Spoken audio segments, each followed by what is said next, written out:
No one really tells people that have anxiety what it is. And this is why very often people don't have a specific trigger they can point to. So they're trying to pin it on their outside environment. But the truth is that they are deficient, usually in... Gary Brecka. He's a human biologist who spent 20 years working in life insurance, predicting when people are going to die to the nearest month. And now he's on a mission to extend your life. A couple of days ago, someone did a swab inside of my mouth. What was that test, and why did I do it? You did it to look at whether your parents gave you a gene mutation. And it's one of the most overlooked things in all of modern medicine because it's this deficiency that leads to some of the most common ailments that we suffer from. Mental illness, ADHD, OCD, manic depression, bipolar, sleep disorders, very severe gut issues. I mean, there are so many that don't seem to be fixable with conventional therapies or dietary changes because very often disease is not happening to us, it's happening within us. And I'm not going to stop getting the message out to the masses, because I just think about all the times I could have made a real material change in somebody's life and I didn't have the opportunity to do it and felt like I was, sitting behind a thick glass wall just watching blind people walk into traffic. Now I got a chance to make a difference. So what are the simple things that we can be doing to prevent us even getting these chronic diseases? So there's 5 things that I would commit to doing on a regular basis. Number 1 is upon waking, I wanted to invite in Dr. Carrie Sada, who's going to give me those results of my test. I want to know if there's any sort of health implications that I should be aware of. Okay. So that right there is an issue. Congratulations, Diary of a CEO gang. We've made some progress. 63% of you that listen to this podcast regularly don't subscribe, which is down from 69%.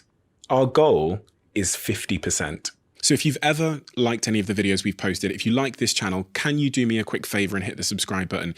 It helps this channel more than you know, and the bigger the channel gets, as you've seen, the bigger the guests get. Thank you and enjoy this episode.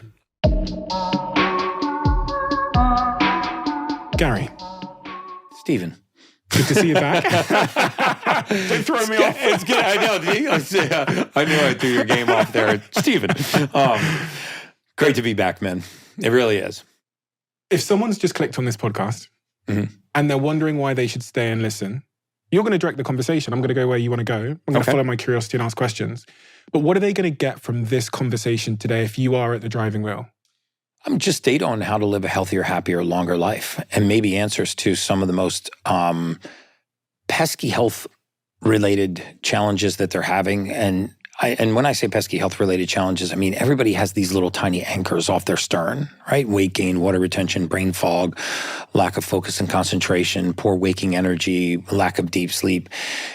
And it's shocking how many of these conditions have a common repository. I mean, they're like the hub of the wheel where they all meet. All these individual spokes to come together at the common hub of methylation. And methylation is essentially nutrient deficiencies in the human body. And I don't usually start off with this analogy, but I'll start off with an analogy. When I was in grad school, first of all, I'm a human biologist. I'm not a physician. My undergraduate degrees are in biology. My postgraduate degrees are in human biology. But when I was in my second 4 years of grad school, getting a human biology degree, I had to take all these plant botany courses, which I hated because I was like, I wanted to study like anatomy and physiology in human beings, but I'm studying algae. But the one thing that stood out to me about plant physiology was, let's say you have a palm leaf that's rotting in a palm tree, and you call a true arborist, a true botanist out to your house, and they see that leaf is rotting in the tree. They won't touch that leaf. They will core test the soil. And then they'll say, you know what, Stephen, there's no nitrogen in this soil. And they'll add nitrogen to the soil and the leaf will heal. Only we've stopped thinking about human beings this way. We've lost a lot of faith in humanity and mankind, the body's ability for this to heal this. And we believe very often, and this is true in some cases, that disease and pathology are happening to us, not something that happens within us. And if you go back to the tree analogy, you could put anything you wanted on that soil, right? You could supplement for the sake of supplementing. And I think a lot of people get lost in this realm where, well, I heard NMN is good and resveratrol is good and CoQ10 and St. John's wort and ashwagandha and vitamin C and I should take a multivitamin. And pretty soon you have this paralysis of analysis because you're supplementing for the sake of supplementing. And in the tree's case, if you didn't find the nitrogen, the leaf never would have healed. And the reason why most of us supplement for the sake of supplementing is that we don't have data. We just don't get data on our bodies. You know, when I bring, and you run into a lot more young entrepreneurs than I do, but when I run into them and I'll bring them up sometimes when I'm doing a stage talk, and you can question them about their priorities. Like, what's the most important thing to you? My health. How important is health to you? Oh, it's the number one priority I have. And I say, well, come on up here and let's talk about, you know, how much you're prioritizing your health. And you say, you know, what kind of business do you have? A marketing agency. What does your business earn on a monthly basis? $148,000 a month. What's your net income? $38,250 a month. How many employees do you have? 16. What's your hemoglobin A1C? Blank, right? Where are your testosterone levels? How about your triglycerides? Do you ever look at your C-reactive protein and their face is just blank? We have more data on our businesses than we do on our temple. And, you know, I actually saw you on a stage talk, I believe it was, and you talked about how you could take anything away from me in my life. You know, you referred to your dog and your girlfriend. Yeah, so I remember the one. Hopefully you still have the dog and the girlfriend, but Yeah. you said, you know, if you took my girlfriend away, or you took my dog away, I don't want to get you in a fight with your girlfriend, so let's talk about the dog. So you took my dog away, I'd still have my business. I still have my life, right? But if you took away my health, I'd lose everything, right? And I think most of us don't realize the importance of it until it is taken away. And so recognizing that the temple is the most important vehicle that we have, I just really encourage people to get data, basic data on their body so they have some kind of roadmap so they are supplementing for deficiency, not just the sake of supplementing, and that they're getting the most out of their body because that's what they're going to get. That's how they're going to get the most out of their business. You know what I mean? Just picking up these little tiny anchors that are nibbling away at productivity. You know, people that suffer from ADD and ADHD don't really realize that ADD and ADHD very often are not attention deficit disorders or attention deficit hyperactivity disorders. They're actually attention overload disorders. And we characterize people that have ADD as not being able to pay attention. But the truth is they don't lack the ability to pay attention. They lack the ability to pay attention to so many things. And if we understand that this is an overactive mind, not a mind that's trying to pay attention to too many things, then we can go about quieting the mind and not stimulating the central nervous system to match that pace of the mind, which is kind of what Adderall and 5-ANs and amphetamines do when you take them for ADD and ADHD. So if we understood that as normal or as good as we think we feel, we have no idea how good normal feels until we find the missing raw material in our body and we put it back. You want to see magic happen in human beings? Find the raw material that's missing and put it back in their body. And by raw material, I mean simple things. You know, I mean, depending on who you talk to, there's 72 minerals. I think 16 of those are essential minerals. There are 2 essential fatty acids. There are 8 essential amino acids. It is astounding how many people are clinically deficient in some of those basics. And then they go searching in all of the esoteric super supplements and red light therapy and NAD boosting supplements, and they're actually just missing that one of those raw materials. Basic essential amino acids, basic fatty acids, and basic minerals. And that's where all human beings should start. And then from there, we should do some testing, biomarkers in the blood. In my opinion, every human being should do a genetic methylation test, the very same test that you did, whether they do it through me or not. A genetic methylation test is a test you'll do once in your lifetime, and it will tell you exactly what raw materials your body can convert into the usable form and what it can't. Because in human beings, just like in that tree analogy, when you have a deficiency, you get the expression of disease. You know, when you talk about deficiencies, Mm-hmm. it brings me back to something I think we talked about briefly last time, which is it makes me feel like humans are being born broken.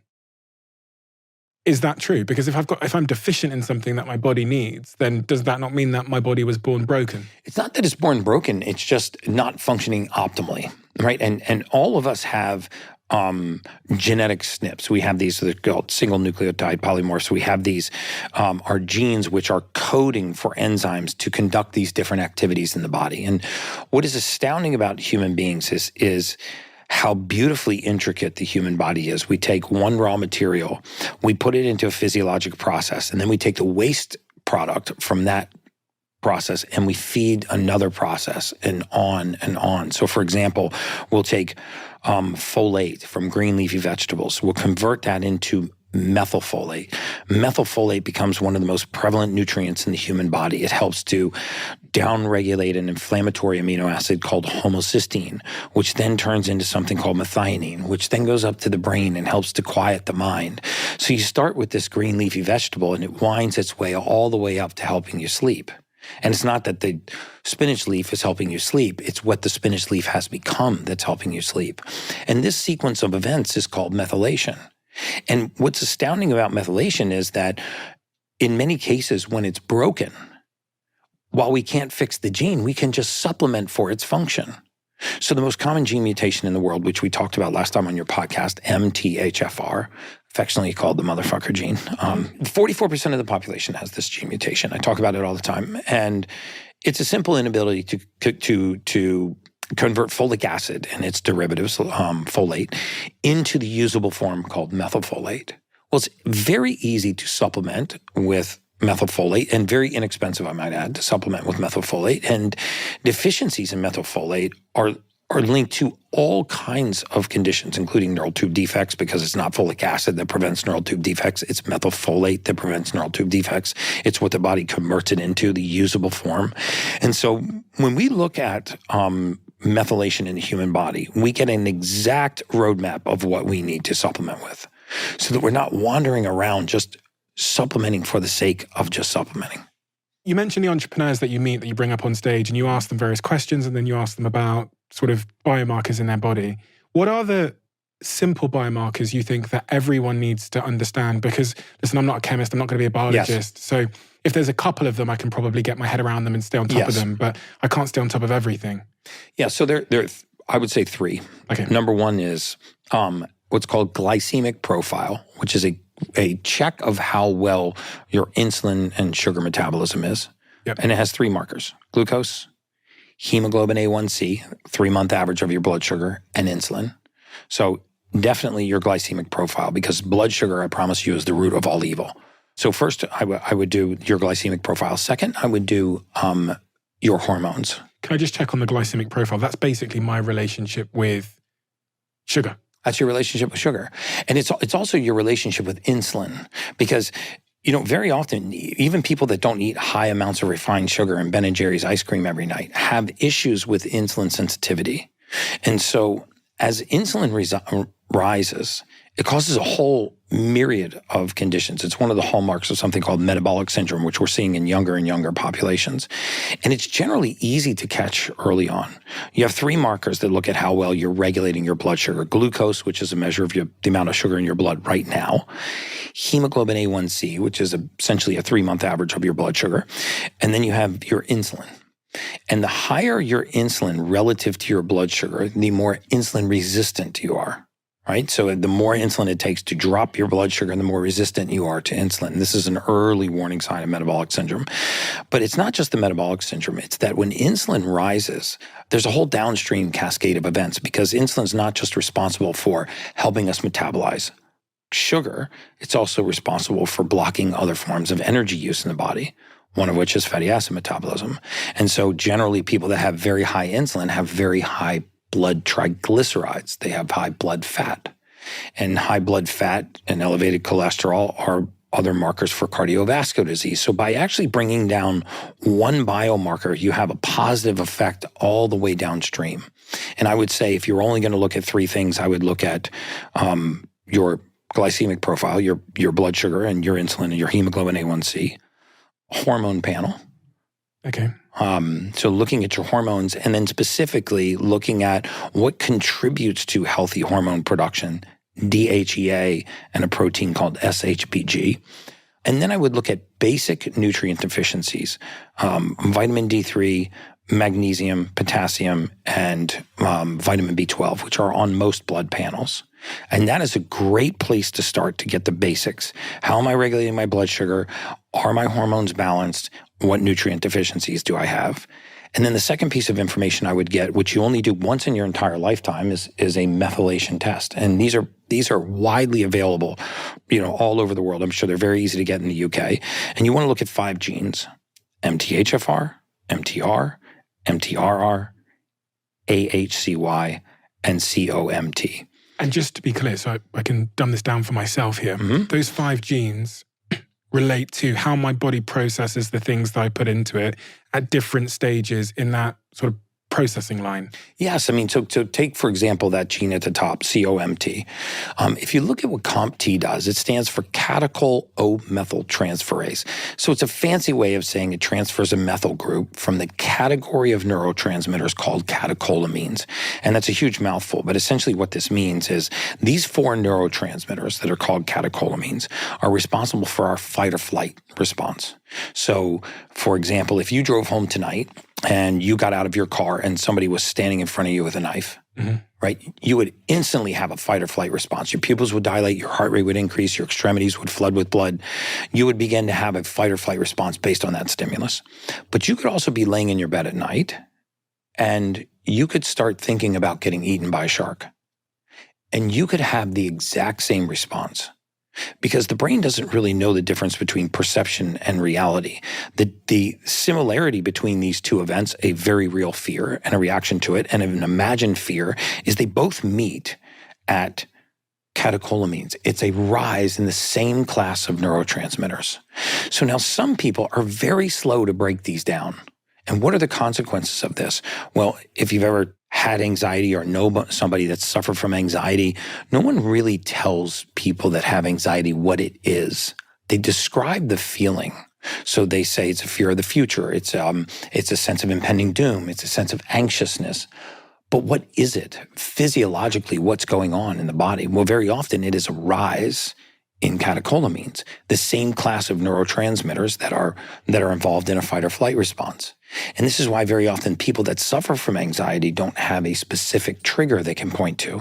They could be on a podcast like you and I are doing right now, and all of a sudden as those catecholamines rise, they get that sensation of anxiety.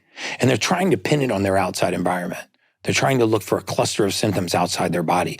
But this is because they are deficient, usually in a complex of B vitamins, a very specific form of B12 called methylcobalamin, methylfolate, these methylated nutrients that downregulate these catecholamines. What else could it be? Well, I mean, there are true anxiety disorders, right? And generally, people that have true anxiety actually know what the trigger is. They're afraid of heights. They walk to the edge of a 30th floor balcony. They have an anxiety attack. They have a fear of flights. Is this different from, so someone's been through a trauma in their life, so they had an early trauma, and then certain things in their adult life end up triggering that. That's very different from what you're saying here. So some people that have trauma and they wake up, for example, consistently in the past, right? Their first thought of the day is about the pain that they are already suffering from. Well, these thoughts, fight or flight thoughts, these thoughts have a tendency to be worst case scenario because they are also highly related to catecholamines. In fact, people that have that gene mutation fall into one of 2 categories. Think about it this way. If catecholamines rise very fast, you're a worrier. And the nickname for that gene is either a worrier or a warrior. Because as those catecholamines, they call it fast COMT or slow COMT. So just looking at this one gene mutation, if you're slow to break these catecholamines down and they rise, what are the consequences of that? I lay down to go to sleep at night and I'm body tired, but I'm mind awake, right? My mind is just clicking through the day, thinking about the most innocuous little thoughts. I have a tendency when I consider scenarios to go straight to worst case scenario. I'm an overthinker. I am prone to anxiousness and anxiety. I walk around at a 6 instead of walking around at a 2. So things that would only move somebody from a 0 to a 2 take me from a 6 to an 8. Very often people in their surrounding environment will say the punishment doesn't fit the crime, the way that they react to certain situations. So this means that the mind is in an awakened state, a heightened state of alertness. Think about a fight or flight response, but not quite to that level, but they're in a heightened state of alertness. And this gives you that feeling of anxiety. Now, what's driving the catecholamines can have different drivers. It could be this gene mutation. It could be trauma. It could be the presence of a real fear. It could be that you're claustrophobic and stepping on a crowded elevator. But for people that have not isolated trauma in their life, they have a tendency to consider worst case scenario. They find that their mind is very active at night, interrupts their sleep. Or if they get up to go to sleep at night and they go back to bed and they can't fall asleep because their mind is awake, thinking about the most innocuous little thoughts. They have a tendency to be anxious. They have a tendency to be a worrier. They have a tendency to have feelings of anxiety that are not tied to their outside environment. Those are all hallmarks of that gene mutation. So can I view this as a predisposition? I often wonder why we can all be in the same situation, but we can have entirely different experiences. In the case of anxiety, some people, as you report, just for some reason, they're just more anxious in the modern world than some other people aren't. The modern world has changed. We use screens and we have notifications and we have all this stimuli. They're struggling more in the modern world than others. What you're suggesting is that they could have a predisposition to worry more because of these catecholamines? Because of the catecholamines, yes. Because of these catecholamines. Norepinephrine, epinephrine, ephedrine, dopamine. One of those we also call adrenaline. And so you have the main driver of behavior and you have catecholamines, and we all know that adrenaline does in the body. So when these four neurotransmitters are not downregulated, right, then our mind is awake and it is very often fearful. Think about somebody who has a sensation of impending doom or anxiety without any trigger. And the other hallmark is they will have had it on and off throughout their entire lifetime. Even when they were a child. When they were a child, they might have understood the complex sensation of anxiety, but they had that sensation.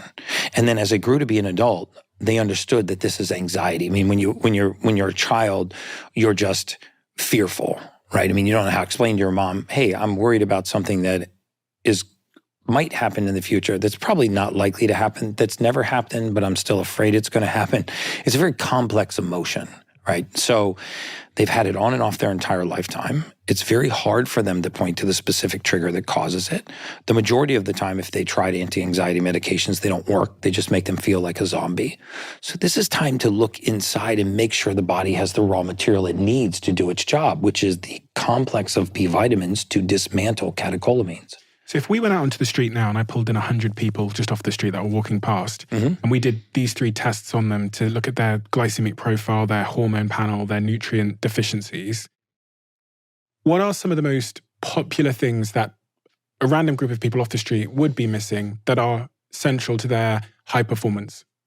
So let's take men and then we'll take women so we can be specific about hormones. So in 50% of that population, you would see a clinical deficiency in vitamin D3. I have to say, you actually run a lot of tests every single month. Yes. Tens of thousands. We run 20,000 a month. We do about 20,000 gene tests a month. I mean, so one of the unique things about the perspective that I come from is we have voluminous amounts of data. You know, we see 20,000 of these new patients a month testing for genetic methylation. And on a lot of these patients, we also have blood work. So we have a full, what's called a CBC, a comprehensive metabolic panel, lipid panel, hormone profile, a full thyroid panel. We have their nutrient deficiencies that I'm speaking of. We have cholesterol, triglycerides. So we have about 74 biomarkers on them. Then we also get this genetic test. And then we look at what happens to certain biomarkers on average when you simply supplement for deficiency. So for example, I'm not saying that every person that has high blood pressure or hypertension has this gene mutation, but 2 of these genes are highly linked to poor homocysteine metabolism. And there have been plenty of peer-reviewed studies. We can put the link to the one below in the Journal of Hypertension, which linked higher levels of urinary catecholamines and urinary homocysteine to cardiovascular disease. Because what happens is when you have a certain amino acid, in particular, rise in the blood called homocysteine. As this amino acid rises, it has a tendency to cause the vascular system to constrict. And if we make the pipe smaller in a fixed system, pressure goes up. But there's nothing wrong with the heart, right? And so think about the fact that 85% of all diagnosis of hypertension is idiopathic. It's of unknown origin. Well, of unknown origin means we can't find anything wrong with the heart. We've tested the heart, EKGs, EEGs, stress tests, dye contrast studies, cardiac cath, what have you. But we haven't looked at the vascular system. We haven't looked to see, was there a simple nutrient deficiency keeping this person from breaking down homocysteine, which caused the vascular system to constrict? Because we know that there's a correlation between this amino acid homocysteine and its elevated nature and increased risk of cardiovascular disease. So before we actually went the routes of chemicals and synthetics and pharmaceuticals, why wouldn't we just test to see if we have an issue dismantling this amino acid, breaking this amino acid down into something called methionine? And why don't we supplement for that deficiency and see if by putting that raw material back into the body and bringing homocysteine metabolism into normal, we can normalize this person. So back to your question about the people in the street, you would see that 50% of them are clinically deficient in vitamin D3, cholecalciferol, the sunshine vitamin. The darker their complexion, the higher the risk that they would be clinically deficient in vitamin D3. And if you put vitamin D3 at the center of a hub of a wheel and looked at all of the different spokes, it's one of the only vitamins that human beings make on our own. I have argued and people have counter-argued, but I take the position that it's arguably one of the most, if not the most important nutrient in the human body. You need a lot of essential nutrients, but if you really start isolating them, vitamin D3 is the only vitamin that human beings make on our own. Every cell in the body has a receptor site for vitamin D3. And when we're deficient in this vitamin, this nutrient acts like a hormone. Sometimes it acts like a vitamin. Other times we make it from sunlight and cholesterol. When it's deficient, we have a compromised immune system. We know that it leads to osteopenia, osteoporosis. There are all kinds of consequences that you wouldn't think stem from a simple nutrient deficiency, but they do. One that we get from going outside in the sun. We get it from going outside in the sun. We make it from sunlight and cholesterol. And if you look at, COVID statistics, it was the second leading cause of morbidity in COVID. And so first you would see that they're D3 deficient. The majority of them are also B12 deficient. If you look at the vitamin B12, you'd see it's less than 500. The higher end of B12 is around 1,250. And then you would see 25 to 40% of that population would be hormone deficient, meaning that their hormones would be out of the optimal range, but not because they have an endocrine system issue per se, generally because they have, especially in younger ages, nutrient deficiencies, things like elevated SHBG, sex hormone binding globulin, deficiencies in DHEA, raw materials that the body needs to manufacture hormones.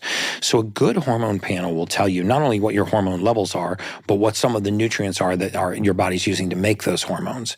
And again, by putting some of these raw materials, very often DHEA, not all the time, but very often putting DHEA and vitamin D3 alone back into men with deficient levels of testosterone or deficient levels of free testosterone, or looking at a protein that interrupts the conversion of testosterone into free testosterone called SHBG. By actually just addressing these, you see that the hormone levels rise back to the normal range. They don't need to take hormones from outside the body and shut their production down. They need to put nutrients and raw materials back into the body so their body can produce hormones on their own. And then if you looked at their glycemic control, you would see a shockingly high percentage of people that are pre-diabetic. It is an absolute pandemic right now because the amount of processed foods. We think that the pre-diabetes is only because people that are eating a ton of sugar. So they must be drinking soda and eating chocolate cake and Ben & Jerry's every night. But that's actually not true. When we overload the body with high glycemic carbohydrates, even if they ate a lot of white flour, white rice, white bread, white pasta, white potatoes, and fruit, I'm not saying any of those things are going to kill you, but when we eat diets high in refined carbohydrates, even things that we don't consider to be sweets, it overpowers our pancreas and our blood sugar gets out of control. But wouldn't you want to know that? Wouldn't you want to know that, do I have some of these nutrient deficiencies or hormone imbalances or poor blood sugar control that could be nibbling away at my performance? Am I maybe one raw material, one methylated multivitamin away or an amino acid away from being in a state of being optimal? Maybe even not having to deal with little things like intermittent feelings of anxiousness and anxiety, or poor focus and concentration, or even mild states of mood numbness. Remember that nutrients, amino acids, for example, in our gut become neurotransmitters. Neurotransmitters form the basis of all mood. They drive our emotion. They govern our behavior. And so is it possible that an amino acid like tryptophan or phenylalanine or tyrosine, which becomes serotonin and dopamine, that deficiencies in these amino acids could lead to deficiencies in hormones, which could actually lead to deficiencies in neurotransmitters that would be labeled a mental illness? Yes. So again, I feel like I'm eating your face a little bit, but okay. But what I really mean to say is that, if we would get basic information, basic data on the body, hormone balance, glycemic control, nutrient deficiencies, if we would actually look at what our body can convert into the usable form and what it can't, and supplement for that deficiency, you would see your body begin to thrive in ways you never thought possible. You work with a lot of high-profile individuals as well. I do. What are some of the high-profile names that you have permission to share? Well, clearly anyone that's shared their journey with me on the podcast. There's a great hit piece on me in the Daily Mail that listed a lot of them. But Dana White, Steve Harvey, Stephen A. Smith, Steve Aoki, Kendall Jenner and I were on one of her Hulu specials together running some IVs. There are a few others that will be public here very shortly that have gone on podcasts with me. And I don't necessarily want to be known as like a celebrity biologist or working with professional athletes and A-listers.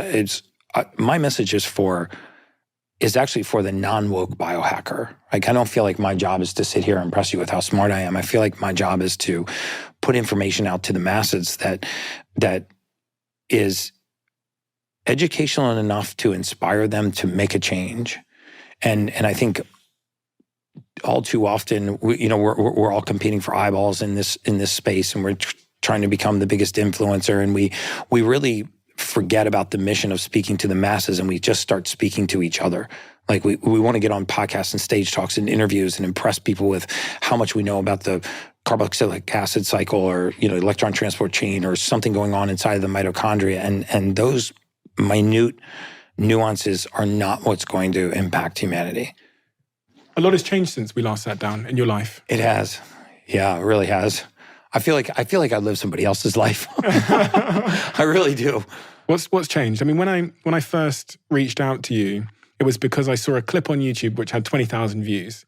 And that clip on YouTube I found really interesting. So I think I personally sent you a DM and said, "Hey, Gary, do you want to come on my show?" Which to be honest, never personally send the DM. Really? Yeah, because my team, the way our system works here is they understand what I'm interested in and curious about right now. Mm-hmm. So they'll go out into the market and try and find people for me. They'll bring those people to me as a pitch. They'll pitch the individuals to me. And then I have to say whether I'm curious enough to sit down and have the conversation right now. So I met it twice. All right, awesome. Yeah. So in this case, it was, I seen something you'd done online, I don't know, more than a year ago now, it feels like. And it was really compelling to me. So I wanted to sit down with you. Since then, I've observed you've kind of had this sort of meteoric rise on loads of different podcasts and social media, and your business has exploded.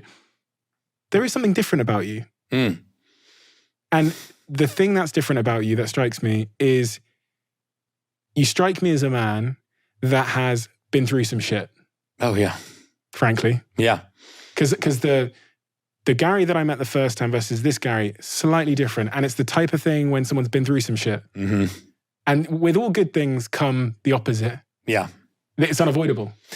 Yeah, I mean, you go under a level of scrutiny. You start off, you're like so excited. You're like, I'm going to get the message out. And God's blessed me with the ability to take ultra complicated information, distill it down, and get it to the masses. And then you realize that there are people that are watching your videos, like a 3-hour podcast, and they're looking for the one gotcha moment. Right? He said sodium chloride, not sodium hydroxide. Scam artist, charlatan. He pretends to be a doctor. He's not a doctor. I've never pretended to be a doctor. You will not find a video, a stage talk, a podcast, anything in the media where I've ever represented it. I'm a doctor. I go out of my way to say that I'm not licensed to practice medicine. So yeah, I have become a little more gun shy and a little more guarded with what I say. It's an effort to be more precise with what I'm saying. But I'm not going to stop getting the message out to the masses because I know that this is God's calling for me. I know that because I spent so many years of my life not in service to humanity. And I think a lot of people find their purpose in their pleasure, and I found my purpose from my pain. What pain? You know, when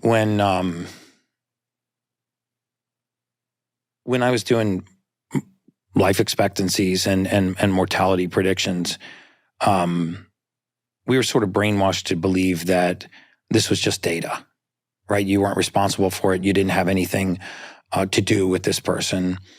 I was on a mortality team, and we were charged with predicting the life expectancy of people for large life insurance and investment companies.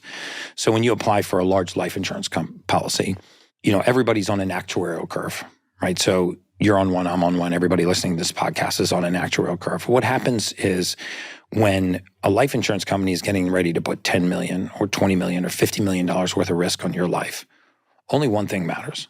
How many more months do you have left on Earth? And the science of predicting that mortality is very accurate science.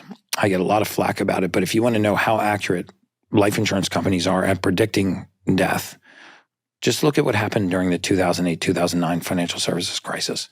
We had 364 banks fail. Not a single life insurance company failed.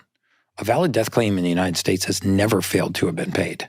They are some of the most solvent institutions in the world. There's not another financial services enterprise anywhere on the planet that would take that level of risk on one variable. I mean, you have an investment fund.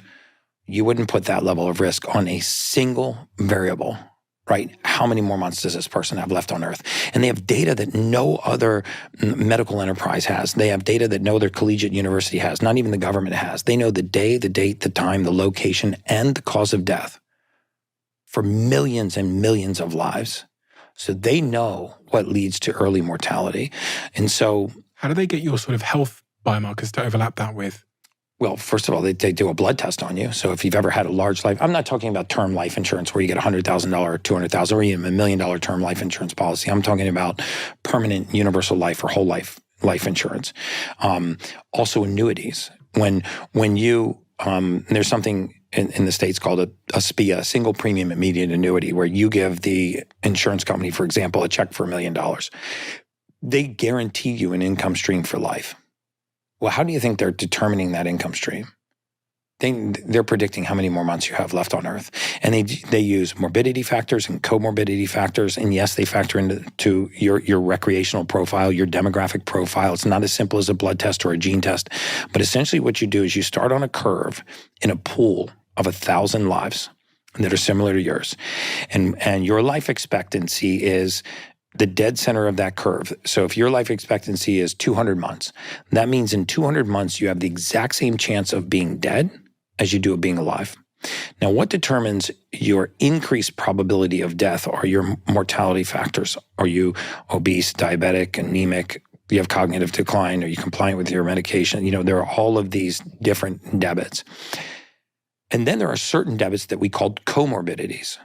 Right? So if you're hypertensive, that was a debit. If you were diabetic, that was a debit. If you were obese, that was a debit. But if you were hypertensive, diabetic, and obese, it wasn't 1 + 1 + 1. It was 1 + 1 + 1 = 10. Right? These were massive comorbidity factors. My job was to read the medical record and do the medical record extraction. And we had incredible data on these people. You saw their trust. And you saw their wills, their trusts, their divorce decrees. You knew that they were treating their children differently in their estate, bank accounts, brokerage accounts, tax returns, and their medical records. And you have recent blood work on them. But when you read a medical record on somebody, there's more than just their height, weight, and blood pressure and the medications that they're on. You really start to get a profile for the person. And a lot of times I felt like I was really getting to know these people, oddly, because I had so much personal information on them. And, you know, a lot of these people came alive to me. I know that sounds very strange, but when you're reading about their repeated, you know, visits to the doctor and they're constantly talking about, their grandchildren. And then all of a sudden you see in the medical record where the husband passed away, and then you see the antidepressants creeping in, and you see they're waking, their body mass index change. And you actually, as you're going through years of their medical record, you really get a real profile for them. And I started to realize that there were human beings on the other side of these spreadsheets. And there were cases where I knew that if I could have picked up the phone and just contacted that patient, I could have completely changed the trajectory of their life. And I was prohibited from doing so by law.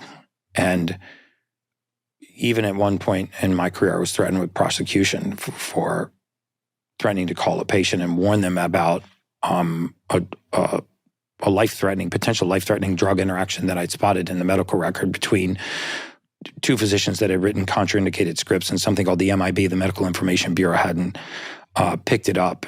And the data that I had said that this was going to lead to a thrombolytic event, like a blood clot, a stroke, heart attack, and embolism. And I remember calling the human resources director and just, basically saying that I'm going to contact this patient and being threatened with prosecution. And I think about it a lot, and I just think about all the times I could have picked up the phone and just made a real material change in somebody's life, and I didn't have the opportunity to do it. And a big part of my career felt like I was, sitting behind a thick glass wall, just watching blind people walk into traffic. And so I wasn't in service to humanity. All I wanted to do was be wealthy. I was very unauthentic. And then I just woke up one day and said, what the hell am I doing? I mean, I have so much information. I'm a human biologist, and I've been studying this database for 20 years. I could help people live healthier, happier, longer lives. And I quit my career, and I went home and told my fiance at the time, now my wife, that I wanted to start a wellness firm. And that was the genesis of my firm, Streamline, and part of the trajectory that I'm on. And so it still sits with you every day. Really? Oh, dude, it sits with me in a good way because, whereas before, it's really hard to imagine, somebody coming into your office and going, hey, Gary, oh my God, remember the the Mrs. Smith life expectancy we did 13 years ago, you did this life expectancy, it was 188 months. You predict 188 months. She died in 184 months. Oh my God, you did a great job. It's amazing. That claim just paid. And I'm like, is it really amazing? When you start to realize that was somebody's, it was like somebody's sister or somebody's daughter, somebody's mother, you start to realize that I allow myself to be brainwashed and just think that it was data and forget that there was human beings on the other side of the spreadsheet. And so now, I'm sorry, I'm getting emotional, but now I wake up every day and I open my eyes and I go, fuck yeah, I got a chance to make a difference. And I talk about the research and the fact patterns that we saw in predicting death, and I want to counter those so that we can extend life. So we can help people live longer, healthier, happier lives. So the counter-arguments that you've experienced, you use the word counter-argument in hippies. What do those sort of counter-arguments tend to center on as it relates to your work? Obviously, you talked about the doctor thing. I've definitely made some mistakes. I made the mistake earlier in my career of quoting articles and not research, which I regret, and I've made some of those mistakes. I think very often what I try to do is simplify the message. I talked, for example, about a 2018 study. We should put the link to this, which was in the Journal of Headaches and Face Pain. There's a Journal of Headaches and Face Pain. I want to say it was 2018. There were 8,819 participants in this meta-analysis, so a very large analysis. And they found a direct inverse relationship between sodium intake and migraine headaches. And meaning that as sodium levels went up, migraine headaches went down. Now, by no means am I telling everybody that has a migraine headache that you need to take a little bit of salt and you're going to be fine. What I'm saying is on your comprehensive metabolic panel, you can see your sodium level. When your sodium level gets to a critically low level, which believe it or not, quite a few people have, people that regularly sauna, people that exercise and don't remineralize with electrolytes, people that drink filtered bottled water in an effort to filter out fluoride and microplastics, but don't remineralize their water, get nutrient deficient sodium. And, remembering that the brain actually doesn't have any pain receptors, but the covering of the brain does. Something called the dura. And the dura hates two things. It hates being stretched and it hates being contracted. And what determines whether or not it's stretching or contracting is something called the osmotic gradient, the movement of water across the membrane. And yes, it can be as simple as supplementing with sodium. My preference would be Baja Gold sea salt or Celtic salt, so that you get all of the other trace minerals as well, to permanently put migraine headaches into remission. And then, out come all of the physicians saying there's no evidence of that. Well, there are clinical trials on that. And the other tool that I have in my chest is for 20 years, I worked with one of the largest databases in the world. And we're at the point now where we see 20,000 new gene tests a month. I don't know many clinics that are that busy. So we have voluminous amounts of data. We see what happens when you have high homocysteine and you put a patient on an amino acid called trimethylglycine, and the homocysteine comes down, and then they go to their doctor and their blood pressure is normalized.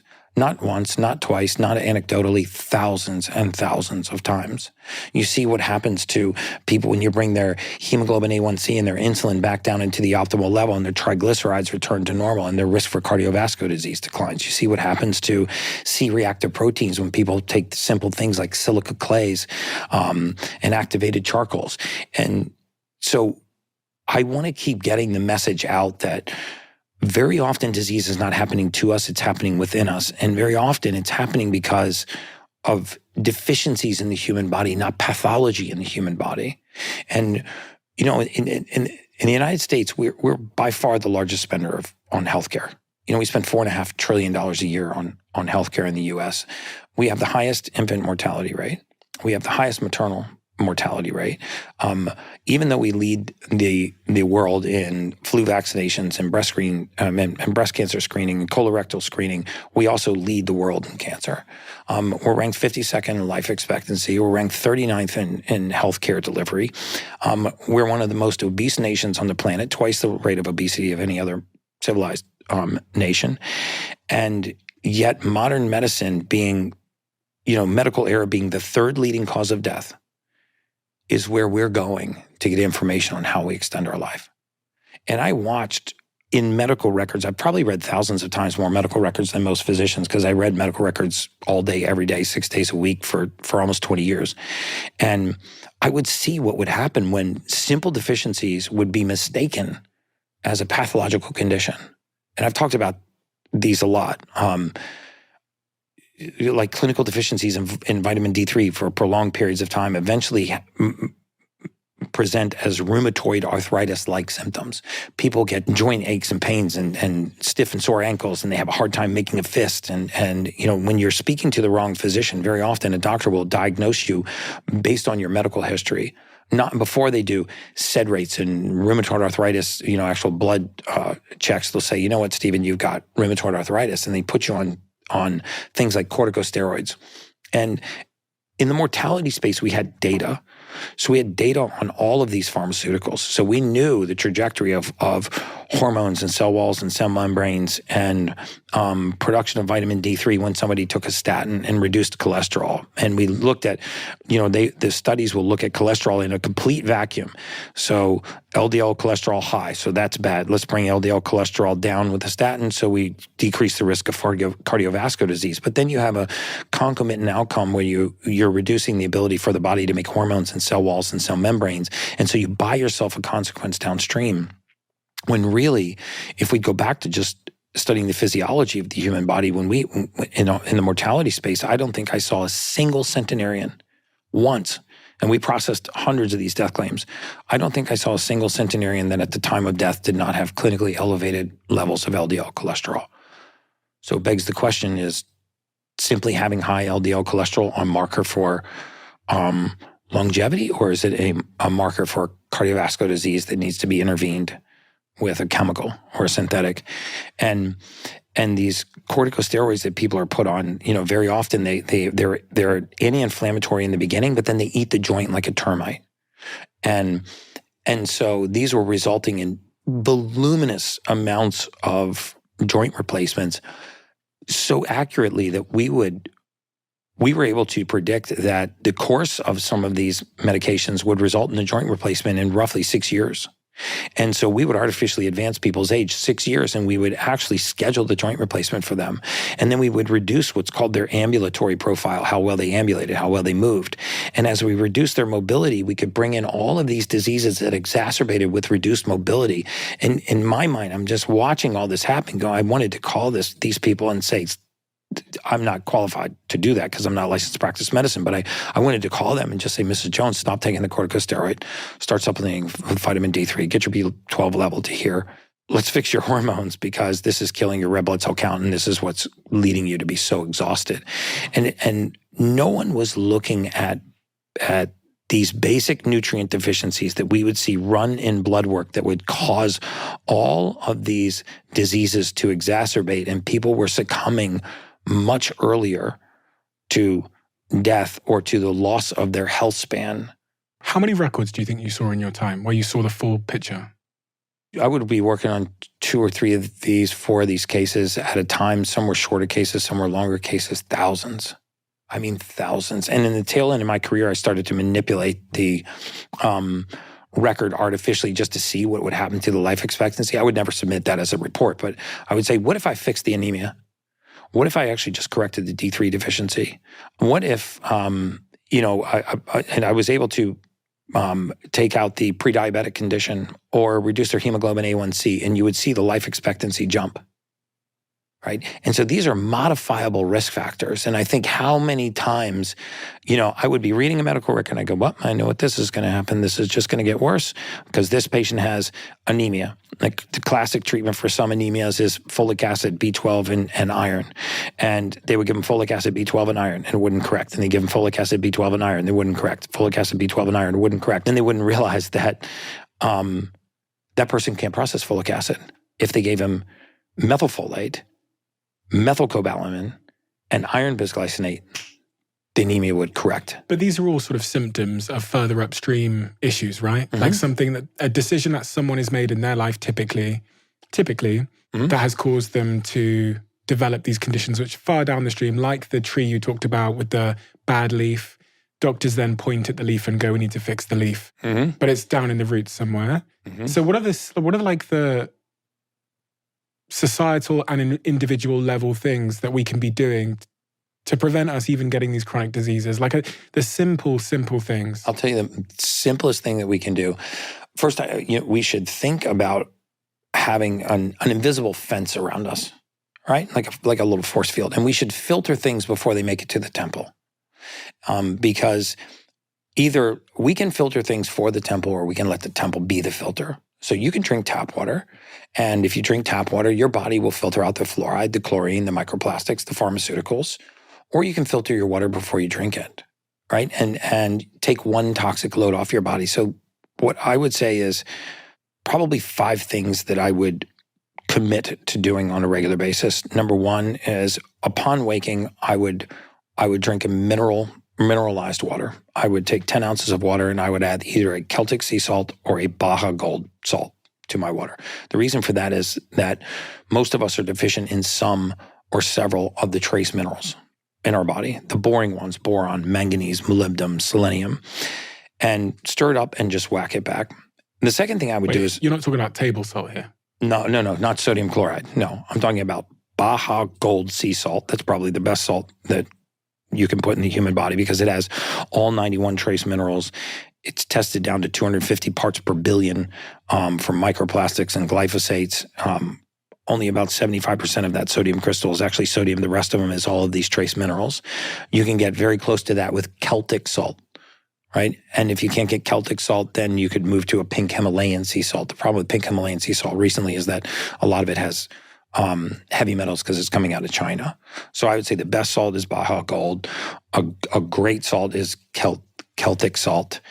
And a decent salt is pink Himalayan sea salt. Forget table salt. I would just get that permanently out of your life. Okay, so number one, I have my bar. Mineralize.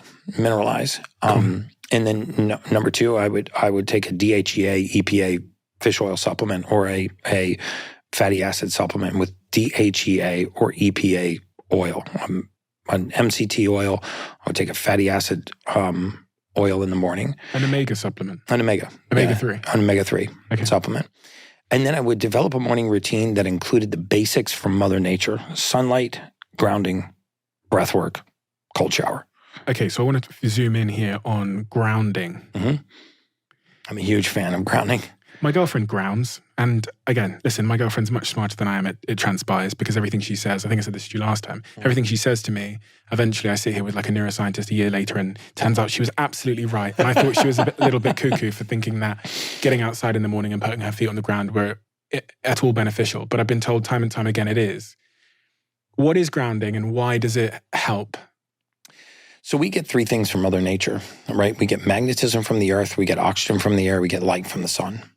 The further we get away from those things, the sicker we become. Really? Yes, so absolutely. The magnetism piece, it sounds like spiritual cuckoo stuff. I mean, probably 10,000 years ago, they probably thought the same thing about gravity, but the earth has a low Gauss current, right? I mean, we were meant to spend 85% of our time outside. We spend 97% of our time indoors now. The truth is, most of us are not getting enough sun. We're not getting too much sun. We're not getting enough sun. And, because of the way we eat and seed oils and everything that are oxidizing in our skin, our cancer rates are exploding, but not because of our sun exposure. It's because of our diet. And we could talk about that later. But when you touch the surface of the earth, when bare feet touch bare soil, grass, sand, we discharge into the earth. And by that, I mean you actually change the polarity in the body. And this is measurable. In fact, if you want to do a little experiment, find somebody that has a microscope, a basic microscope, and get a slide, and just take a prick your finger and take a drop of your blood and put it on that slide, smear it around, and look at it under the microscope. I think I have a video of this on my Instagram. And what you'll see when you look at your blood in real time is you'll see most of your red blood cells are stuck together and clumped up. Not clotted, but they're attracted to each other. Because when cells have the same charge, they repel. When they repel, it increases the amount of surface area that cell has to contact the outside environment. So now it can exchange waste, it can eliminate waste, detoxify, repair, can regenerate. So imagine that you have a bloodstream full of red blood cells and they start to get opposite charges. So they attract. And when they attract, they touch. And everywhere that they touch, that cell loses surface area to exchange with the outside environment. When you touch the surface of the earth for a few minutes, you will repolarize those. Prick your finger 10 minutes after you come inside, put it back on that same slide, look at your blood. It's going to look like eggs slithering around in a bowl of oil. They will bump into each other and they'll be sliding around, but they will not be clumped together and stuck. So what's going on then? It must be coming through my feet? The charge coming through my feet. Yeah, so you're actually discharging into the earth. You're exchanging ions. It's a low Gauss current. So like a magnet, you're exchanging ions with the earth, and you're discharging. You're grounding. What if I live on the ground floor? Do I still have to go outside? Yeah, so you got to touch bare dirt, soil, grass, sand. Why can't I? If I live on the ground floor, why doesn't the floor and the lower floor of the house? Because that insulates you from the Earth's magnetic field. There's usually steel, concrete, wood. There's other barriers, tile, asphalt. There are things that actually prevent you from actually contacting the surface of the Earth. There are grounding mattresses that you plug into the ground wire, and then that ground wire, if you look at how the grounding a circuit occurs, at some point is running directly into the ground. There will be a pole in the ground that is connected usually by copper to that wire and connected to your outlet to ground that outlet. Can't I just get some kind of mat that has the same charge? You could get a PEMF mat. But again, one of the things I get a lot of flack of is saying that you have to buy all of this expensive equipment. So there's two ways to do it. You can buy a pulse electromagnetic field mat, a PEMF mat. I have one. They cost about $5,000. So if you got $5,000 lying around, it's one of the best investments you can make. You put it in your bed, you go to sleep on it, you run a low Gauss current at night. It will help get you into a deep sleep. You'll wake up alkaline every morning. It will push the electrosmog right out of your body because PEMF gets rid of electrosmog, 5G, Wi-Fi. When you say you wake up alkaline every morning? So when you change the pH of the blood is a pretty narrow range. It's about 0.5 of a point. It's about half a point. And it's a complete fallacy that you can change the pH of the blood by drinking alkaline water. Alkaline water will not actually change the pH of your blood. If you want to change the pH of your blood, amongst other things, you apply a low Gauss current. pH stands for potential hydrogen. It's a charge. And so by running a low Gauss current through the body or touching the surface of the earth, you actually can move the pH of the blood slightly. And that does? An alkaline state is a disease-free state. The more acidic we get, the sicker we become. And so if we want to move the pH of the blood slightly, if we want to wake up alkaline, if we want to run a low Gauss current through our body, we can either touch the surface of the earth or buy a PEMF mat. So they've done tests where someone lays on a PEMF mat for a certain amount of time. They then do a blood test and they find that their blood is more alkaline. Yes. Yes, and that separation of blood cells you can see instantly getting off of a PMF mat. Again, I've got videos of me doing this to my production manager on, in my house, breaking his finger, putting it on a slide, putting on the PMF, and actually looking at it afterwards. The second thing I would do is I would learn to do breath work. I use something called a Hypermax, which is based on Dr. Van Arden and Dr. Otto Warburg's Nobel Prize winning work, and that is it's called multi-step oxygen therapy, where you actually take an oxygen concentrator, you fill up a bag full of 900 liters of 95% O2, and you actually just breathe that 95% O2 for 10 to 12 minutes while you're active on a treadmill. But if you don't want to have an EWAT, exercise with oxygen therapy machine, you can learn to do breath work, engage the auxiliary muscles of respiration, get oxygen down into the lobes of your lungs and out of the apex of your lungs. One of the articles that I quoted that turned out not to be a study, and I still can't find the reference for it, was that after age 35, 90% of people will never sprint again.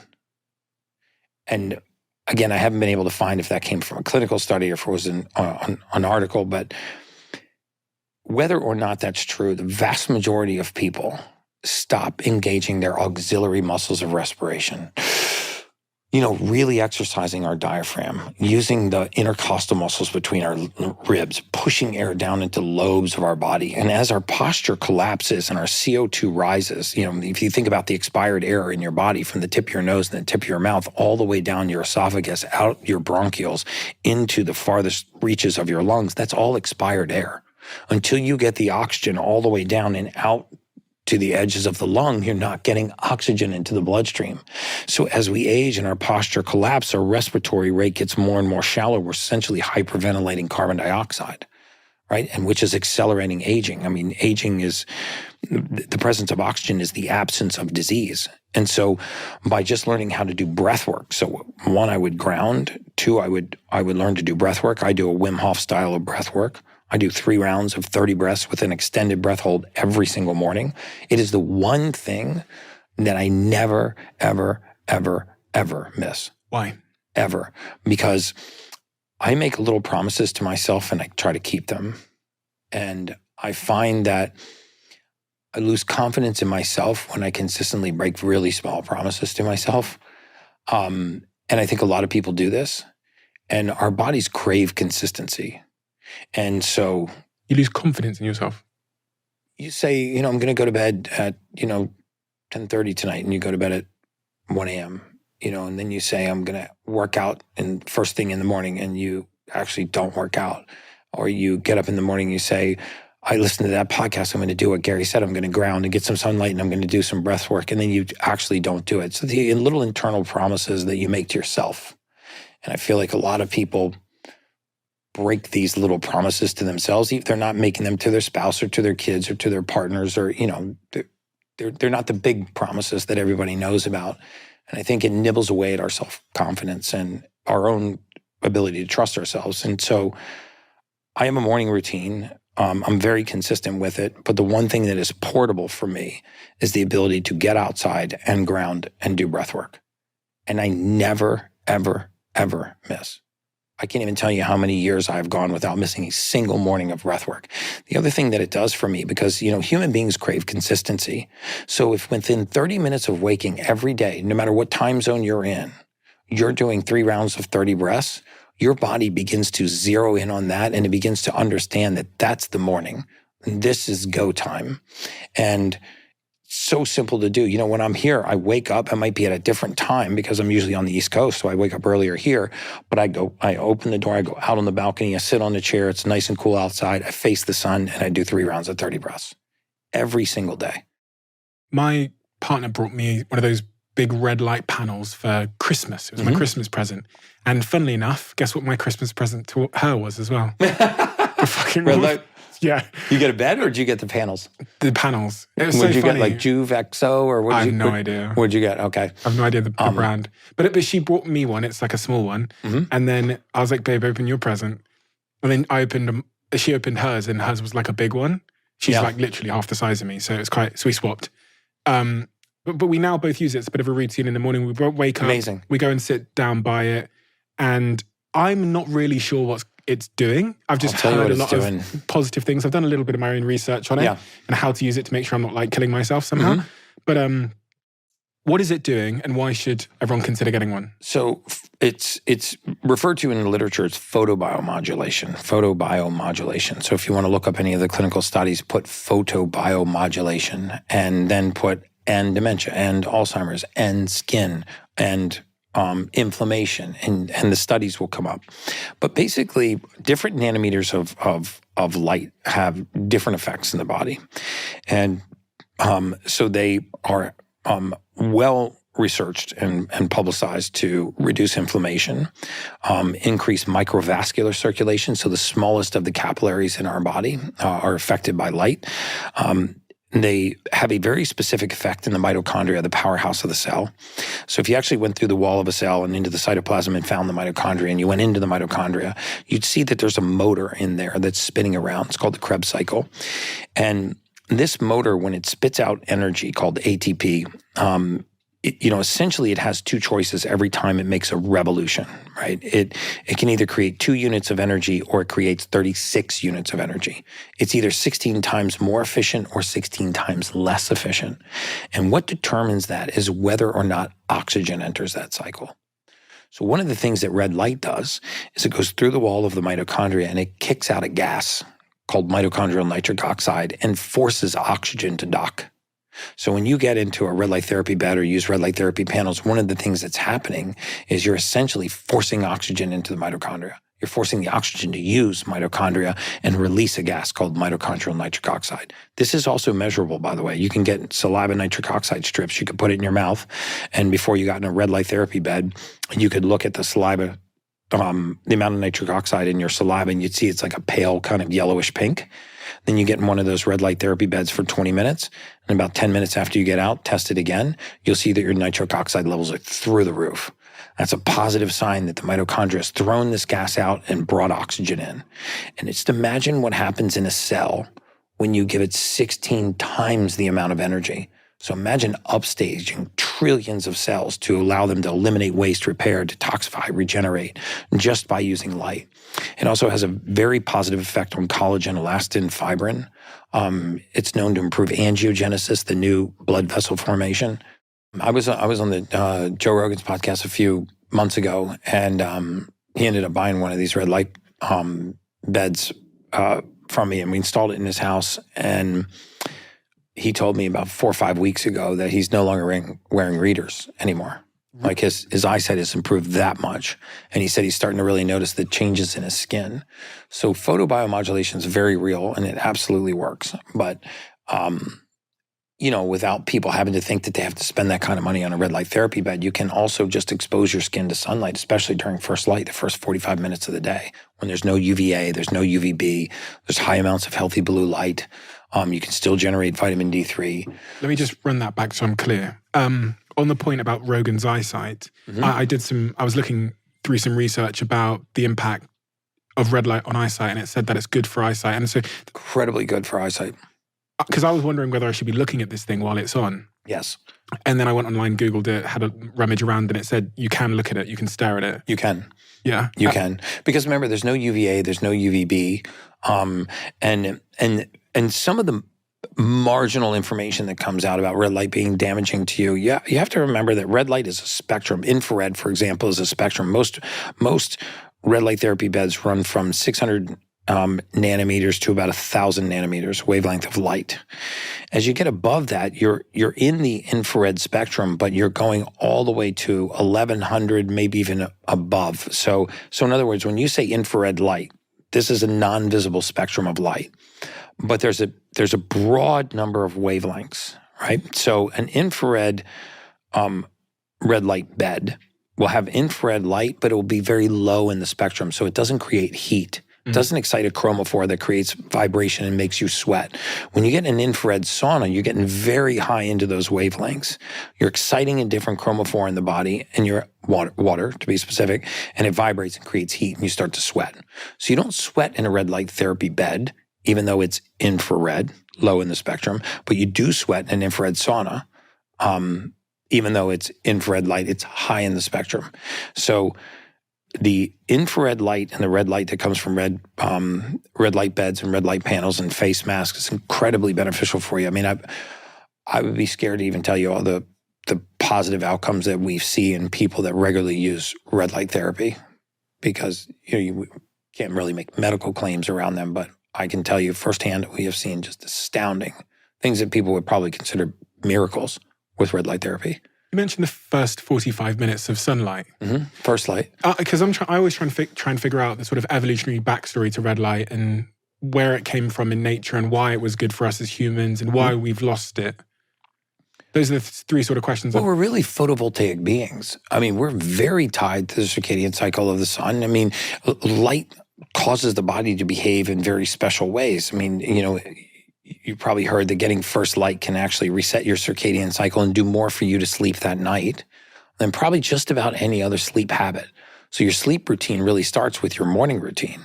And it has an effect on cortisol receptors. It has effect on dopamine, on melatonin receptors. Remember, cortisol is a hormone that responds to light, right? I mean, when our eyes are closed and light is passing through our eyelids, it has a tendency to raise our cortisol levels, which is why they tell you not to use blue light at night.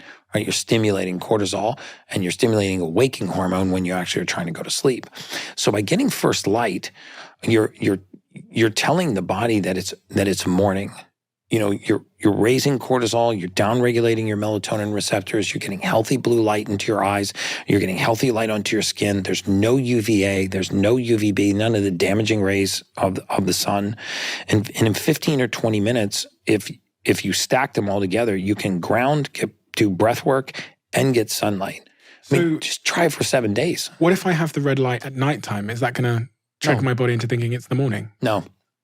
The red light won't do that. It's completely different. It's not the blue light spectrum that we're talking about. So I can have red light any time of day? You can have red light anytime. In fact, red light, I find it very relaxing. I sometimes will do my red light bed right before bed.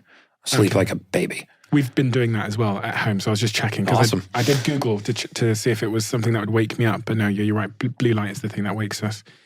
Bit of a tangent, but I just saw you have a gulp of that water. Mm-hmm. What is in that water? Hydrogen water. Why hydrogen water? This is a little hydrogen generator. Again, I don't know if you can still see that, but there's what it's doing. There's a little pick it up, and you'll be able to see it in the camera. Yeah, a little electrolysis pump down there, and it's basically adding hydrogen gas to the water. There's not much left in there, but if you fill it with water, you can see that. I mean, it is fascinating. I am so convinced that hydrogen water is the best water that you can put in the human body, and there's a website called hydrogenstudies.com that has about 1,350 studies. On the site. You can go to hydrogenstudies.com. When you get to that site, you can actually search by human clinical trials or animal clinical trials. So you could sort out and look at human clinical trials and look at all of the ways that hydrogen gas is used in therapeutic treatments, reducing inflammation, improving the absorption of supplements, improving athletic performance, delaying addressing delayed onset muscle soreness, and reducing neural inflammation. I mean, there are so many clinical trials proving the efficacy of hydrogen gas in the body. And people do hydrogen gas through a nasal cannulus, through ear cannulus, through eye cannuluses. You can breathe hydrogen gas. But by drinking hydrogen water, you have a very positive effect on inflammation in the body. When you pump that hydrogen into there, doesn't it just come out the top? No, it's sealed. So it's under pressure. So what it does is it forces the gas back into the liquid. Okay. And so the liquid actually has a high part per million concentration of hydrogen gas. The colder the liquid, the more gas you can dissolve. So it takes about 5 hours for it to dissipate from that. Some people use hydrogen H2 tablets. I just use this hydrogen bottle and I take it literally everywhere I go. I notice when I don't have it. How many of you started thinking about your long-term health when you hit 30? For me, this was a wake-up moment of me thinking to myself, okay, I probably need to start paying a little bit more attention now. I already felt a change in myself when I hit 30 with things like my metabolism, my energy levels. So this year is no different. Zoe, which is a company I've invested in, but also a company that are a sponsor of this podcast, helps me to make smarter food choices, all based on their world-leading science and my own test results. If I'm ordering food, I know how to make my takeaway so much smarter by adding things like a side of vegetables to eat first or choosing the option with the most fiber. Zoe helps me to make that choice. It guides me and coaches me. It's my personalized nutrition coach that I have on me 24/7. And to help you start your Zoe journey and start making smarter food choices, I'm giving you guys 10% off when you join Zoe now. All you've got to do is use code CEO10 at the checkout when you sign up. Enjoy and let me know how you get on. One of the subjects that's been really sort of pertinent in culture at the moment is this subject of Ozempic. Mm-hmm. You know, since we spoke, it's got even more popular and it's everywhere. I looked yesterday at the company that make Ozempic, and I believe if my Apple stock app wasn't deceiving me, the company's worth trillions now. Oh, I'm sure. Yeah, Ozempic. And so Ozempic is a peptide called semaglutide. It's a GLP-1 inhibitor. There's another one called tirzepatide, which actually did better in side-by-side clinical trials than semaglutide. And that's the Wegovy version, or the Mounjaro version. Semaglutide, I think, is Ozempic and Wegovy. But these are great for people that have that are type 2 diabetics or that are morbidly obese and have issues with cravings, and that have either diabetes or significant obesity. I think that they become drugs for vanity. And what people are realizing now is all of the issues with gastric emptying, paralytic gut, the fact that when you start to Paralytic gut, which is where you actually get paralysis in the gut, because one of the things that they slow is gastric emptying. And so if you slow the rate of gastric emptying, very often contents can putrefy in the gut. And it's not that I'm totally against these peptides. If you use these peptides, you have to be in a weight training program. So you have to be doing resistance training, because a third of the weight that you lose, as much as half of the weight that you lose in some of the studies, is lean body mass. So if you're taking a semaglutide or tirzepatide, you want to make sure that you're also on our clinical team would put you on a peptide, a growth hormone peptide like sermorelin, ipamorelin, to muscle protect, and then also make sure that you're on a good strength training regimen. Because just taking these, you don't get to spot remove fat. And so what happens is you start to aggressively mobilize and metabolize fat, very often from the cheeks and from the face. And people are getting semaglutide face or Wegovy face, they're saying now, where like their cheeks get really sunken in, their eyes, the fat pads beneath their eyes are metabolized, their eyes start to look like they're sunken in. So if you're morbidly obese or have a significant amount of weight to lose, you struggle with cravings, you're either severely pre-diabetic or you're diabetic. I mean, they can be life-changing. But for vanity purposes, I think there are a lot better peptides and a lot better ways to do it. What's your life like these days? It's amazing. You know, I think I was telling you before I got on the show today that I feel like I live somebody else's life. I really do. I can't believe that I found something that I would like otherwise do for free and somehow monetized it. And you must feel the same way, you know, when you're doing a podcast and, you know, your message starts to resonate, the caliber of people that it attracts. I mean, the rooms that you get to get in. And for me, I have an insatiable level of intellectual curiosity. Like I'm super, super curious. And the fact that I get to sit down with people like yourself, but some of the greatest minds, in the world that are studying longevity, anti-aging, biohacking, cancer, mortality, sports performance. It's just, I pinch myself. I mean, I really do. With our privilege comes our pain. Yeah. What's the pain? And you need to be honest with me here, because this is why we did start this podcast many years ago. For me, the pain is that as I've become more popular, I guess, and as the message has resonated, I've become a little more distant from the folks that I initially sought to serve and support. I had a lot more individual interaction in the beginning. And now I just simply can't interact with the number of people that would like me to, that actually do need me. And I've turned my attention to trying to train and support the training of as many qualified people as I can so we can really touch the masses. And I had no idea how much the message would resonate. And it resonated in a way that overpowered my company. And, one of the worst things is kind of collapsing under the weight of your own success.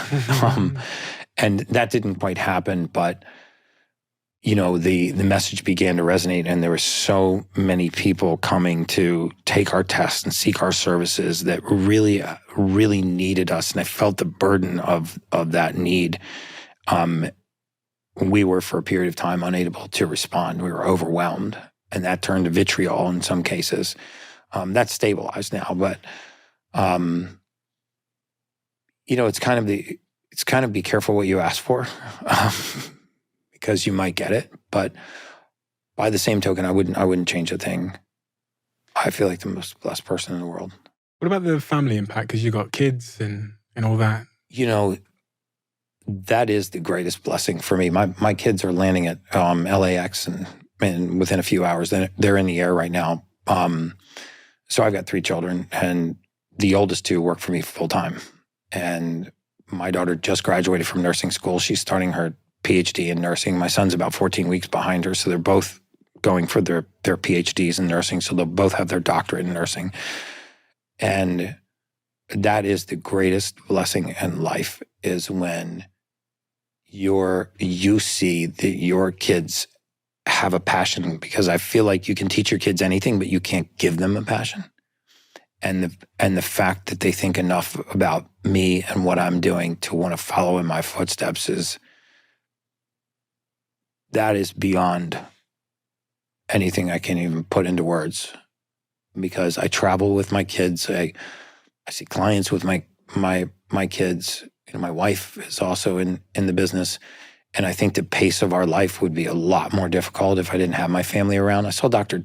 Peter Attia talking on a podcast once, and I'm paraphrasing, so I don't know if I'm getting it right, but he said, you get 19 years with your kids. The first 18 is from when they're born to when they're 18 years old. And then they're gone. The last year is spread out over the entirety of the rest of their lifetime. And I thought, how sad.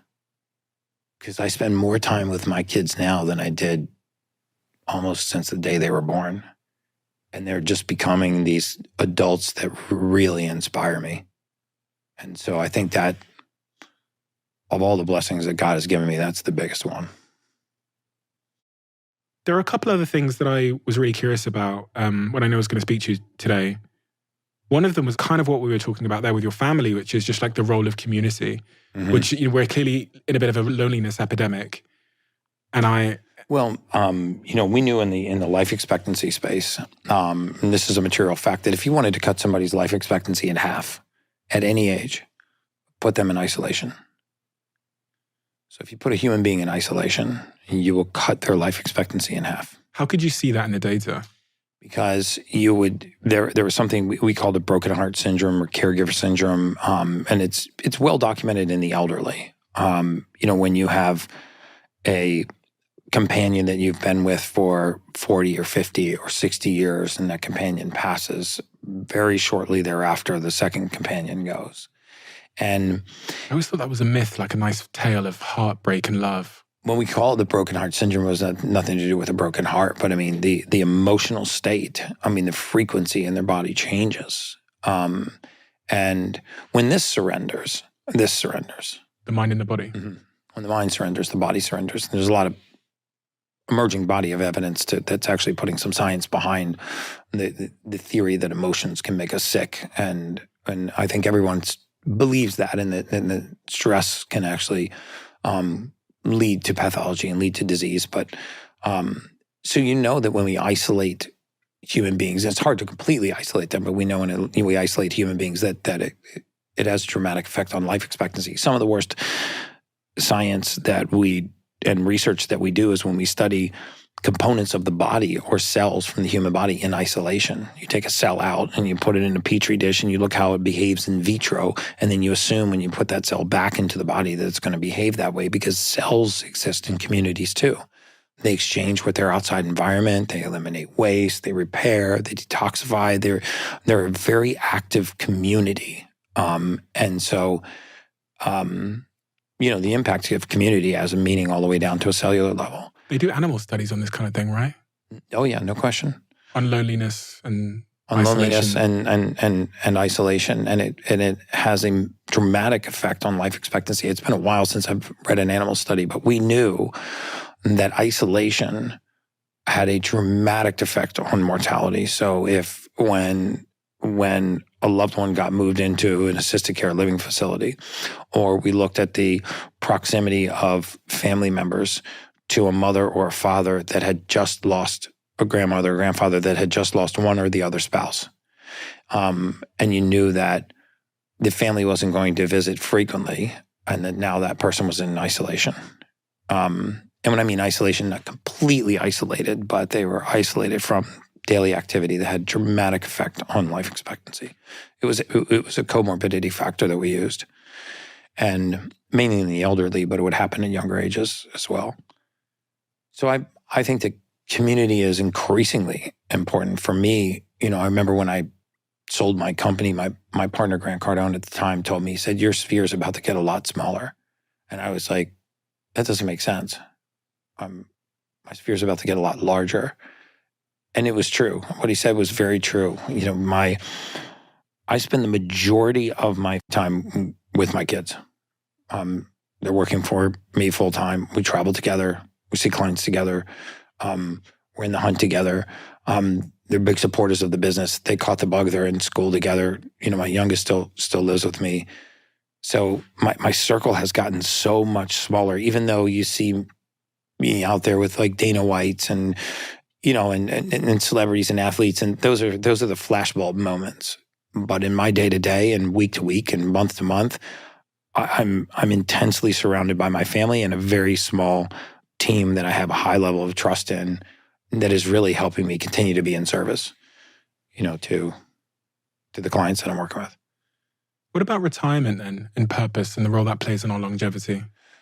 It's been a while since I used to have the VBT, the variable basic table, memorized, but there is a probabilistic factor for retirement and communal interaction.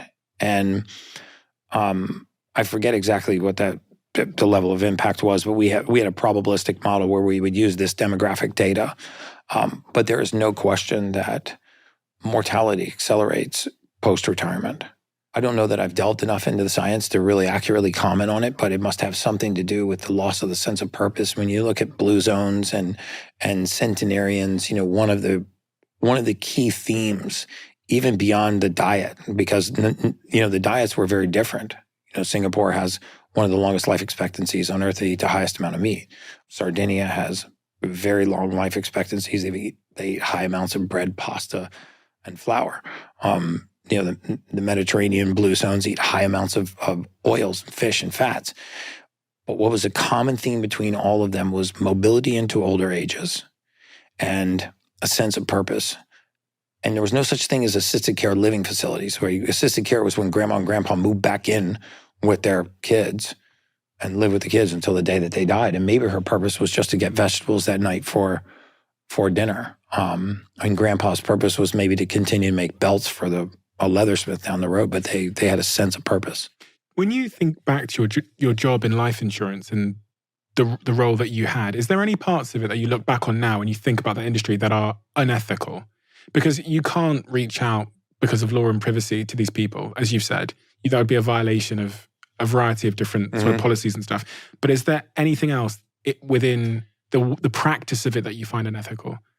Just the fact that, I wasn't allowed to have any contact with the patient or the treating physician. And I understand for good reason, because most of the people that are doing this work are not licensed to practice medicine. They don't want them jumping into the practice of medicine. But when you notice things that are obvious and that maybe, that a doctor would have appreciated that phone call.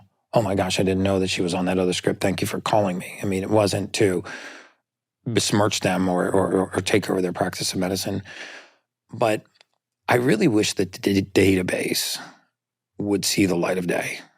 The databases that are used in predicting mortality, in my opinion, could change the face of humanity. I know why they won't, because it would upend modern medicine in a way, in my opinion, that would be catastrophic. Destroy their business as well, wouldn't it? Because they need people to die, really. They do, because they don't want to be paying out. Well, annuities need people to die. Life insurance wants people to live a little bit longer. Okay. Oh, yeah, because the longer they live, the more they pay. The longer they live, the more they pay. But annuities you've put down a deposit, basically, so they want that deposit. Guarantee me an income stream for life. Wow. So if you could kindly expire tomorrow, that would be good for me. And the same companies do both? Same companies do both. Okay. There's something called a life insurance life annuity contract, a LILAC, where you actually put an annuity and a life insurance policy on the same life, and you can't lose. I did a genetic test with 10X. You did? I did. And like you said, you're not able to give me the results of my test, but I wanted to invite in Dr. Carrie Sada, who's going to give me those results now. And she's going to explain a little bit to me about my results and also what the test is and what it means for me. So I'm very excited to see the results. I'm excited for you to see them. Let's get her in. A couple of days ago, I had someone come to my studio and they did a swab inside of my mouth for something called the 10X genetic methylation test, I believe. What was that test and why did I do it? You did it to look at the 5 major genes of methylation. So remember that if we pulled your entire genetic code, we would get a lot of non-actionable information. I could see that you have dark olive skin, you have dark eyes, you have detached earlobes, but there's nothing you can do with that genetic information. We want genetic information that's actionable. So while you can't go in and fix the gene, you can very often supplement for its function. And the genes of methylation are very special because they code for the process of converting one raw material into the usable form. So in other words, we take in folic acid or its derivatives, but we convert it into a usable form called methylfolate. And so this process is called methylation. It's the most important process that human beings go through. We do it 300 billion times a day. And when you have breaks in certain genes, this means that your body is not converting one raw material into the usable form.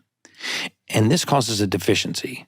And very often, it's this deficiency that leads to some of the most common ailments that we suffer from. Dr. Carrie Sada. Hello. Thanks for having me. Could you give us a little bit of your bio and your background?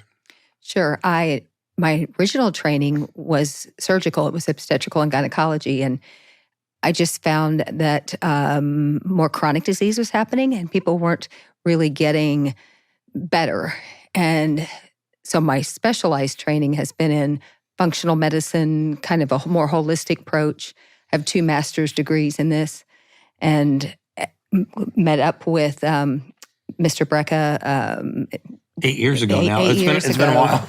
And in a small room, and we started up looking at these genetic tests and reasons that people were not getting better.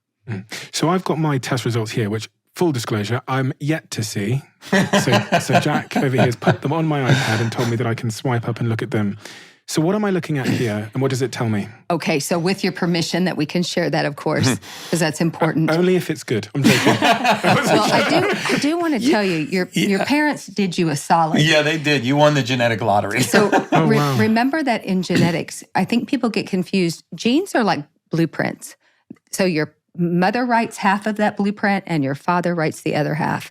And you're born with that. You'll take that to your grave. So when you do have something that isn't quite exactly what you want it to be, variant is the term that we tend to use. When that does happen, we want to find out ways to work around that. How we color code this to make it understandable is if you have a kind of a normal copy and a normal copy from each parent, that's green. And if you have one copy from a parent that is normal, but one copy that is not, we're going to color that yellow. And you have one of those. And if you have both copies are not normal, that's red. And you don't have any of those, which is great. And the significance to that is the green genes will code 100%. You're good to go. Yellow genes, about 40%. Red genes, 10 or less. And kind of think of it like putting spokes in a wheel.